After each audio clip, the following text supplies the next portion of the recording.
Quiero comenzar esta charla saludando a todos ustedes por estar presentes y también expresando mi homenaje a Jorge Flores Ochoa, maestro cusqueño que expandió nuestro conocimiento y nuestro entendimiento del proceso cultural andino. Al tío Coco, donde estés, polvo convertido en camino a las estrellas, un saludo por tu trabajo y por lo que nos diste. Voy a tocar tres temas. El primer tema que voy a tocar es el contexto internacional. El segundo tema es contexto nacional y finalmente qué hacemos. Turismo en medio de una pandemia. Wade Davis es un antropólogo social canadiense, americano-canadiense, vive en Vancouver y escribió un artículo muy interesante que nos dice que las pandemias señalan el final de los tiempos, de periodos, de ciclos. Y esta pandemia, dice él, es el final de la era americana. Además, Wade Davis en su artículo dice, no solo es el final de entender Estados Unidos como el país que guía al mundo, van a haber nuevos países que guíen al mundo, con nuevos conceptos, con nuevas teorías, con nuevas formas de entender cómo es la sociedad. Estados Unidos seguirá siendo importante, como lo fue la Gran Bretaña. Después de que la gran crisis de la pandemia del 2018, del 1918 haya señalado el final de su periodo. Pero esto tomará un tiempo. Wade Davis también nos dice de que las sociedades y las personas tenemos memoria corta. Y tenemos memoria corta, ¿por qué? Porque es un mecanismo de sobrevivencia.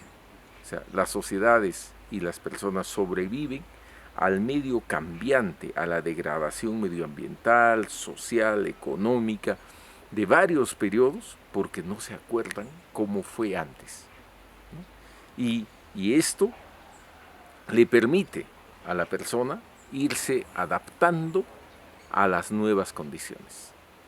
Entonces, hay muchos ejemplos en la historia de esos momentos o de esos procesos. Por ejemplo, cuando al inicio de la era cristiana llegan los polinesios a las islas que ahora se llaman las islas de Pascua. Cuando llegan los polinesios a las islas de Pascua encontraron unas islas completamente cubiertas de palmeras. Cuando la sociedad crece, cuando la población se expande, cuando comienzan a construir estos monumentos que se llaman los moai, la presión poblacional había cortado buena parte de las palmeras. Para el 1600 no habían palmeras en las islas de Pascua y la degradación medioambiental se había traducido a una degradación social en la que los clanes luchaban unos contra los otros. Y luego vino una implosión, la desaparición en la práctica de esa cultura que fue acelerada por la llegada de los europeos y por el tráfico de personas que fueron trasladadas para ser obreros en otros lados, pero su sociedad ya había colapsado. Entonces, esa memoria corta, la gente que, la gente que llega hoy no sabe cómo fue ayer, nos está pasando también en Perú. Por ejemplo, nuestra generación de millennials no sabe lo que vivimos en los 70s con Velasco, en los 80s con este conflicto fratricida del senderismo, no sabe lo que vivimos, vivió en otra sociedad, entonces no tiene memoria del pasado y ve el mundo de una manera diferente. En este contexto, el virus que nace en la China, pero que explosiona en Europa, particularmente en zonas turísticas, como el caso de Austria y España y el norte de Italia, donde frente a esta pandemia que va matando miles de personas, se tienen que tomar medidas. Y la medida más importante tomada es el aislamiento social. No estés junto a la otra persona. Tú puedes ser contagiado o llevar el contagio. Medidas de control: lávate las manos, mantén la distancia, usa mascarilla. Todas estas medidas son para tratar de controlar la velocidad de expansión y de contagio del virus. También a nivel médico se han ido experimentando y tratando distintas formas de qué hacer con las personas con este porcentaje pequeño pero importante, significativo, de personas que llegan y que necesitan una cama de emergencia, personas que necesitan oxígeno para poder vivir. Entonces, el mundo ha ido generando distintas formas de contestar y todas son experimentales. Hay países como Suecia que dijeron no, no hacemos nada. Hay países que fueron completamente disfuncionales y por eso Wade Davis dice es el final de la era americana. Pero en medio de esto se van tomando distintas medidas. Y algunas funcionan y algunas no funcionan, pero se sigue experimentando en el tema. Uno de los puntos más importantes es mirarnos a nosotros hoy día. En medio de esta pandemia global, Perú ha hecho grandes esfuerzos. Tal vez donde se ha tenido más éxito ha sido en la distribución y en el gran esfuerzo que ha hecho el gobierno en no parar la cadena de pagos. Entonces, el FAE para las microempresas, el FAE Turismo, los programas de ayuda social han ido permitiendo que, por ejemplo, el día de hoy, el costo o el valor de las propiedades no haya colapsado. Hay otros países donde no ha sucedido esto. La inflación es gigante. Mira Argentina, mira otros países, ¿no? Y entonces, ¿dónde fallamos? Tal vez en la estrategia de control del virus. Quiero saludar en este momento el gran esfuerzo que ha hecho, por ejemplo, la Conferencia Episcopal Peruana, el obispado de Iquitos, de Loreto, con comprar plantas de producción de oxígeno. Y los esfuerzos aquí en Cusco, Respira Cusco, dirigido por el obispado de Cusco. Y también el trabajo, por ejemplo, ejemplar del sector empresarial en el caso de Arequipa, que ahora viene volviéndose a hacer en la ciudad de Cusco a través de Te Cuido Cusco. Saludo a la Cámara, saludo los esfuerzos. En muchos casos el tema es gestión. Por ejemplo, el caso de una planta industrial como es Cachimayo, que le ofrece al Cusco y le dice, mira, yo produzco oxígeno y te lo doy gratis. Y comienza a producir oxígeno. Bueno, no hay balones, hay que comprar balones. Respira Cusco, importa balones. La planta está produciendo y puede producir en todas las horas libres que tiene. Más o menos del mediodía hasta las 6 de la tarde. Pero se necesita todavía más oxígeno. Entonces, de 6 de la tarde a la medianoche, el costo de la energía, porque la energía se vende en alta, es un costo diferente porque es un momento pico de consumo. Todos encendemos las luces a las 6 de la tarde. Y entonces, GEMSA le cobra a la planta de Cachimayo un premium por esas horas. Entonces Cachimayo dice, no, yo no puedo producir oxígeno para obsequiarlo a partir de las 6 de la tarde. La Cámara de Turismo, Carlos Milla, se comienza a mover y llama a Jesús Tamayo, a Jesús Guillén, llama a los cusqueños que están en posiciones de tomar decisiones. Y todos se juntan para lograr algo. Primero se pensó en negociar el precio. Oye, que no te cobren el precio premium, porque al final hoy día tampoco hay tanto consumo. Que GEMSA no cobre, la planta de Machu Picchu es de Cusco, entonces que ayude a Cusco. Bueno, para hacer la historia corta, al final se acordó y se logró de que GEMSA donara la energía a Cachimayo para que esta planta pudiera continuar produciendo oxígeno de 6 de la tarde a la medianoche.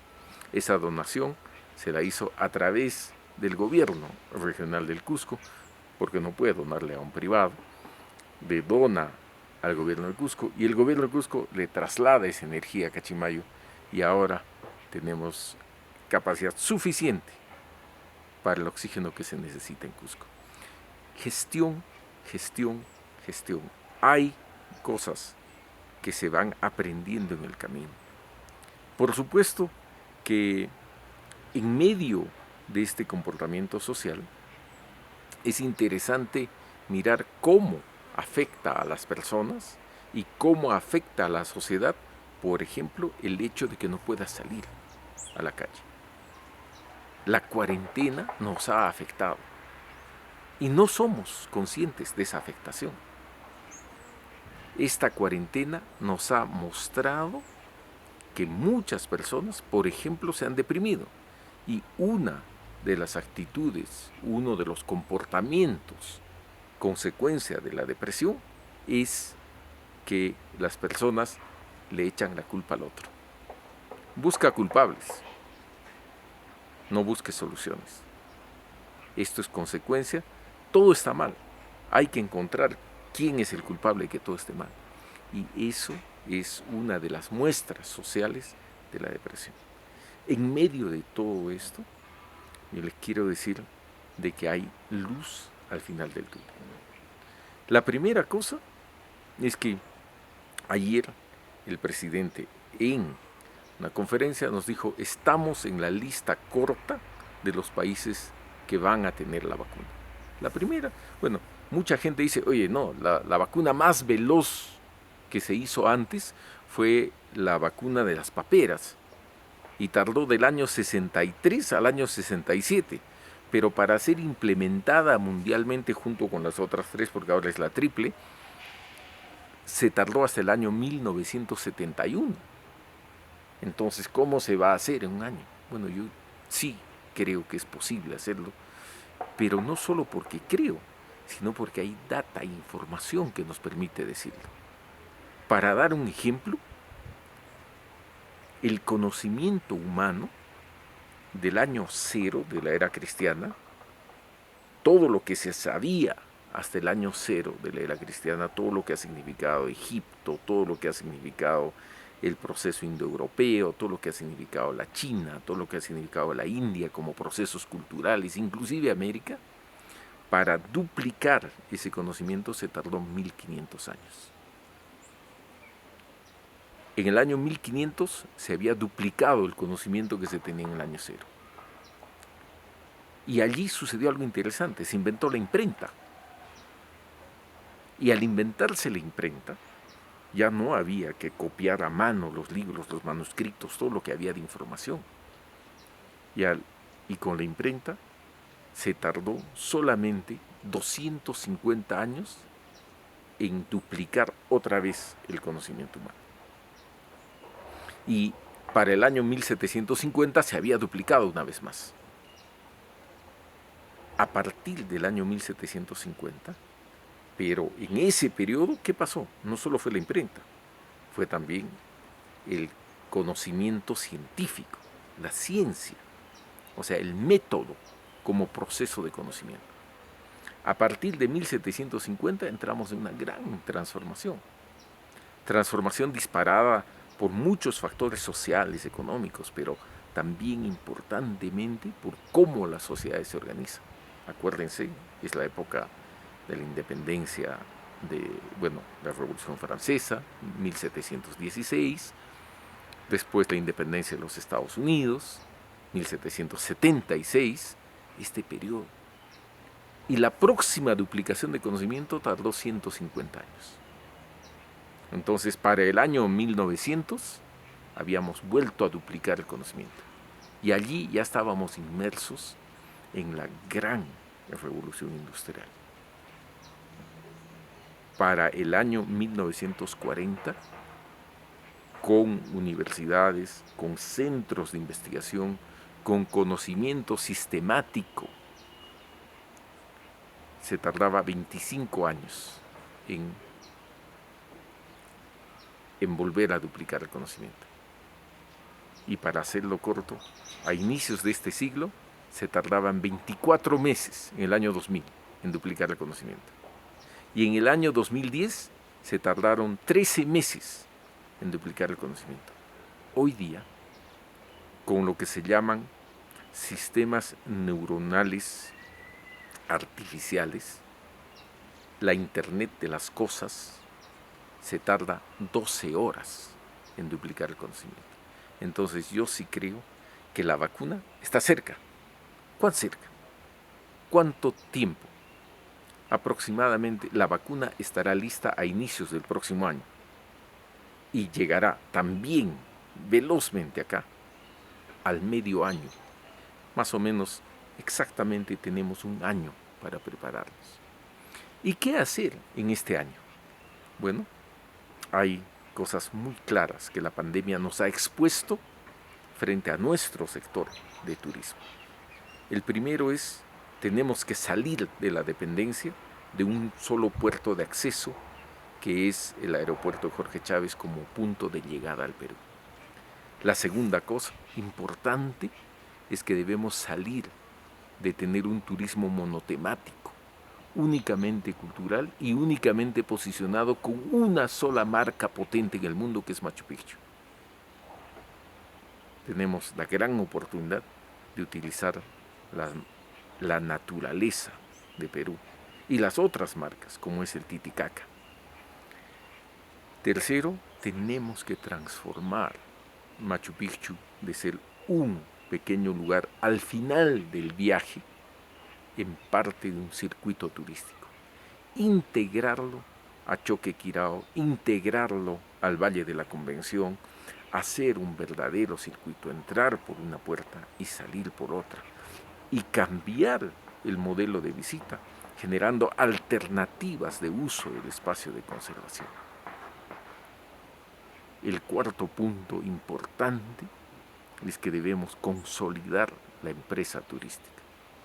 Muchas empresas turísticas, muy pequeñas, incapaces de poder sobrevivir a una tormenta como esta. ¿Y cómo se hace eso?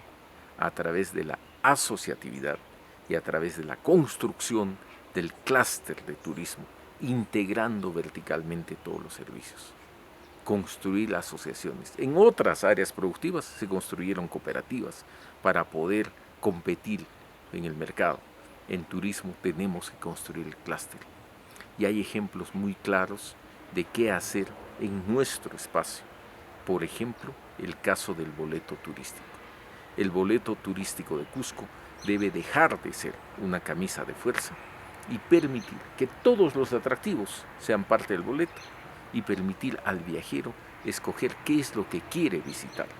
No qué cosas dice el boleto cuando lo compras, sino escoger en una lista totalmente automatizada, yendo a un destino inteligente, y en este destino inteligente decir, quiero ir a visitar tal sitio, tal otro, y algunos de naturaleza y otros de cultura, pero en el que todos los municipios puedan también participar de los ingresos que genera el boleto turístico, pasando de ser una camisa de fuerza a ser una generación de alternativas.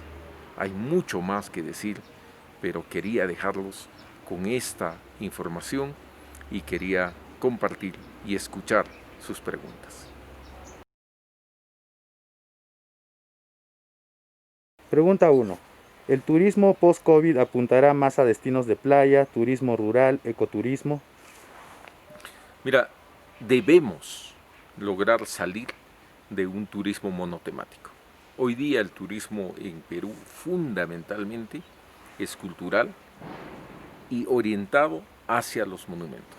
Debemos buscar que la naturaleza tenemos una Amazonía excepcional y esa es una marca potente. Tenemos el lago Titicaca y esa es otra marca potente. Tenemos la montaña de 7 colores en el sur de Cusco. Tenemos la Cordillera Blanca. Tenemos que hacer que la naturaleza sea una parte aún más importante de nuestra oferta en el mundo. La siguiente pregunta es, sobre la vacuna, Rusia indica que ya la tiene. ¿Por qué no se considera esta? ¿Y por qué esperar a que Estados Unidos saque la vacuna en 2021? La información que nos ha dado el presidente el día de hoy es que Perú está en la lista corta en 3 proyectos de vacuna. Una que se hace en la Gran Bretaña, que es la vacuna de la Universidad de Oxford. Una segunda que ya está en etapa 3 en China, y una norteamericana. La vacuna que se llama Sputnik, creo, del presidente Putin, está en la segunda etapa. Cada uno de estos procesos, por supuesto acelerados, determina varios meses más de espera. Pues la tercera pregunta es, ¿no sería importante que se trabaje primero en la accesibilidad para diferentes atractivos turísticos? Ahora, más que nunca que no habrán turistas extranjeros, considero oportuno que se trabaje más en ello, en la señalización de caminos, comunicación para personas ciegas u otro tipo de discapacidad. ¿Qué piensa acerca de esto? Totalmente de acuerdo. Este es el momento, y lo dijo el ex premier cateriano en su mensaje al Parlamento, de que se debía invertir, por ejemplo, en integrar Choquequirao al producto turístico de Machu Picchu. Y debemos hacerlo, y debemos buscar construir un destino inteligente. Un destino inteligente no es un destino que tiene página web ni cosas así. Un destino inteligente es aquel destino que maneja sus flujos y que genera alternativas de uso de los espacios de conservación. La siguiente pregunta, las universidades empiezan a sentir los efectos de la pandemia y la deserción de alumnos se incrementa. ¿Por qué no generar un programa que ayude a las carreras de turismo, hotelería y afines a reactivar su labor? ¿Es viable? Tomando en cuenta tenemos Turismo Emprende, FAE Turismo. Por supuesto que es viable, todo el sector está parado. El sector turismo en su conjunto está parado. Las universidades ahora están sintiendo este golpe porque la economía también, estamos a puertas de una tormenta perfecta en términos económicos. Si se ha parado hasta el momento es porque el gobierno ha invertido muchísimo en distintos programas. Entonces lo que tenemos que hacer es, sí es viable y sí debemos trabajar. En principio se va a viajar muy poco, solo viajarán los que tienen que viajar, y algunos que teniendo que viajar utilizarán un día o 2 para conocer lo que no habían conocido.